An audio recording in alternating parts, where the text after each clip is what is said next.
SARS-CoV-2, HMPV, RSV এগুলো সবাই আসলে রেসপিরেটরি ট্র্যাক্টে ইনফেকশন করে, ভাইরাল ফ্লু তৈরি করে। এই ভাইরাসটা বাংলাদেশে নতুন না, এটা বলেছি আমরা এর আগেও। এটা কত মানে প্রথম ডিটেকশন অনেক আগে আসলে 2000 কেউ বলেন 17, কেউ বলেন 2001 সাল থেকে আসলে এটা মূলত এটা ল্যাবরেটরিতে ডায়াগনোস করা, ডিটেক্ট করার এই এফোর্টটা সবসময় দেওয়া হয়নি। এর ফলে এটা সালের পার্থক্য। কিন্তু এটা সাধারণভাবে যে শ্বাসতন্ত্রের যে সকল রোগগুলো হয়, যে ইনফেকশন, সেখানে এই ভাইরাল ফ্লুটা, যেটাকে আমরা কমন কোল্ড নামে চিনি, এই কমন কোল্ড অনেকগুলো ভাইরাস দিয়ে হয়, তার মধ্যে এই ভাইরাসটা দীর্ঘদিন যাবত এটা একটা কারণ। কিন্তু যেহেতু আমাদের ডায়াগনস্টিকে এবং এইবার চীনের এই ঘটনার কারণে উদ্বেগ আসছে, এবং মাঝখানে যেটা বললেন আপনি আসলে কোভিডের কারণে আমাদের এই ভাইরাস ডিটেক্ট করার সামর্থ্য বেড়েছে, এটার দিকে আর তখনই কিন্তু অত বেশি মনোযোগ দেওয়া দরকারই মনে করা হয়নি। এমনকি আমরা আজকেও বলছি যে বাংলাদেশে এই পর্যন্ত একটি মাত্র এবারে একটি কেস, আসলে তো আপনি এক্সটেন্সিভ ল্যাবরেটরি পরীক্ষা নিরীক্ষা করার কথা বলা হচ্ছে না। এটা সাধারণ ফ্লু 7 দিনের মধ্যে ভালো হয়ে যাবে, সাধারণ ফ্লু যেভাবে ভালো হয়। এবং সেক্ষেত্রে সেই ফ্লুয়ের কারণ কোন ভাইরাস এটা খোঁজার চেষ্টা ক্লিনিক্যালি রিকমেন্ডেড না, এমনকি এখন বিশ্ব স্বাস্থ্য সংস্থা বা বিভিন্ন দেশে যে সমস্ত প্রফেশনাল বডি তারাও রিকমেন্ড করছে না যে এটা খুঁজে বের করতে হবে এটা কোন ভাইরাস। এটাকে সাধারণ ফ্লু হিসেবে চিকিৎসা করা হবে। এবং যদি উনি বিশেষ কোনো সমস্যা না থাকে, লাইক উনি যদি খুবই অল্প বয়সী বাচ্চা না হয়, ওনার যদি ইমিউনিটি কম্প্রোমাইজ না হয়, ওনার যদি কিডনি ডিজিজ না থাকে, এবং ওনার যদি সিওপিডি না থাকে, এই ধরনের বিশেষ কোনো রোগ না থাকলে পরে কোমরবিডিটিস, ওনার জন্য এটা একটা সাধারণ ফ্লু। এই বিশেষ ক্ষেত্রে, বিশেষ করে ইমিউনো কম্প্রোমাইজের ক্ষেত্রে বলা হচ্ছে যে সেই ক্ষেত্রে এই ফ্লুটা যে সাধারণ ফ্লু ছাড়িয়ে এটা একটু জটিল হতে পারে। সেটাও সাধারণভাবে সব ক্ষেত্রে হবে না, কারো কারো ক্ষেত্রে হতে পারে। এবং এই ক্ষেত্রে ক্লিনিশিয়ানের জাজমেন্ট, যে উনি যদি চান উনি ওই ক্ষেত্রে এক্সপ্লোর করে দেখতে পারেন যে ওনার আসলে এই ভাইরাসটা আছে কিনা। অর্থাৎ মোটা দাগে যেটা বুঝতে পারি, এটা একটা সাধারণ ফ্লু বা কমন কোল্ড বলতে আমরা যেটা চিনি সেটাই। এটার কারণ হিসেবে অনেকগুলো ভাইরাস থাকে, তার মধ্যে এই ভাইরাসটি একটি এই ভাইরাস, এবং এই ভাইরাসটি ডিটেক্টেড হচ্ছে দুনিয়া জোড়া, আমাদের এখানেও হয়েছে।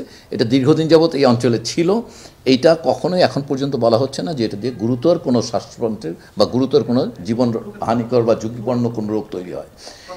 একটা ব্যাপার সত্য, সেটা হচ্ছে যে মিউটেশনের একটা সম্পর্ক সবসময় আপনারা দেখেছেন, ইভেন কোভিডে যে ভয়াবহতাও কিন্তু ভ্যারি করেছে এই মিউটেশনের সঙ্গে সঙ্গে।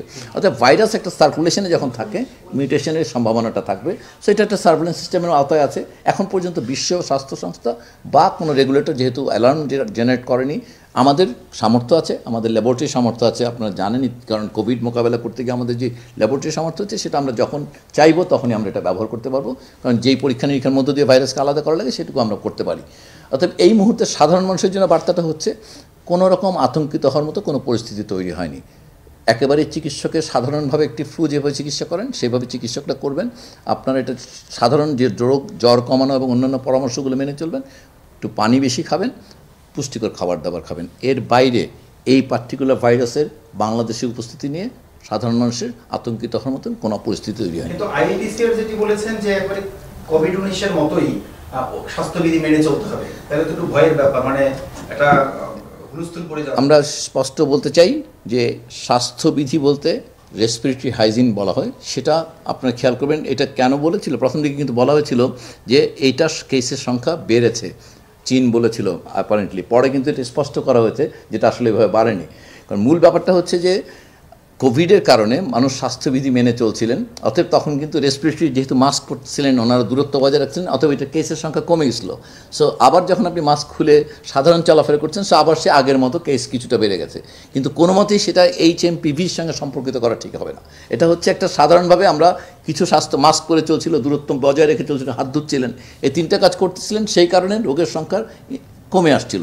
এখন সেগুলো আবার আমরা না মানা শুরু করার কারণে আবার একটু ইনসিডেন্সটা বেড়েছে। কিন্তু এটা কোনোভাবেই এখন পর্যন্ত কোনো জায়গাতে বিজ্ঞানের কোনো অংশেই এটাকে SARS-CoV-2 এর সঙ্গে কোনো তুলনীয় কোনো ভয়াবহতা এটার আছে কেউ বলেন। এই মুহূর্তে এই ধরনের পরামর্শ না, কিন্তু এটা একটা সাধারণ স্বাস্থ্যবিধির পরামর্শ আসলে ছিল বাংলাদেশের জন্য সবসময়। সেটা হচ্ছে মার্চ, এপ্রিল এবং নভেম্বর, ডিসেম্বর, এই দুটোর সময় আসলে রেসপিরেটরি হাইজিনটা মেনে চলা। এটা আসলে আমাদের দীর্ঘদিন, এটা আমাদের চর্চা নেই। আপনারা যদি বিভিন্ন অঞ্চলে যান দেখবেন যে ওখানে একটা সাধারণ চর্চা আসলে, যখন ফ্লু সিজন হয় তখন তারা একটু রেসপিরেটরি হাইজিন মেনে চলে এবং তার ফলে ফ্লুয়ের ইনসিডেন্সটা কমে যায়।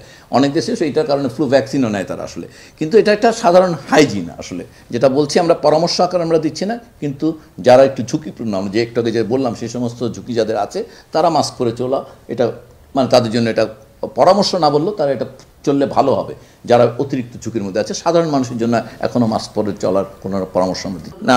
নো, এরা একটাই মিল হচ্ছে, এরা সবাই রেসপিরেটরি ট্র্যাক্টে, মানে flu virus, SARS-CoV-2, HMPV, RSV, এগুলো সবাই আসলে রেসপিরেটরি ট্র্যাক্টে ইনফেকশন করে, ভাইরাল ফ্লু তৈরি করে। আর এইগুলোর উপরে যদি অন্য ইনফেকশন হয় সেটা ব্যাকটেরিয়াল, কিন্তু সাধারণভাবে এগুলো এই ভাইরাস দিয়ে হয়। এটা ওই সিরিজের মধ্যে একটা ভাইরাস। এই মুহূর্ত পর্যন্ত কোনোভাবে এটা তুলনীয়ই না, ক্ষতিকর তো না, তুলনীয়ও না। এটার মূল কথাটা হচ্ছে এর মহামারী তৈরি করার সামর্থ্য এখনও কেউ বলে নাই, যেটাতে মহামারী তৈরি হতে পারে। এই ব্যাপারটাই স্পষ্ট হওয়া দরকার।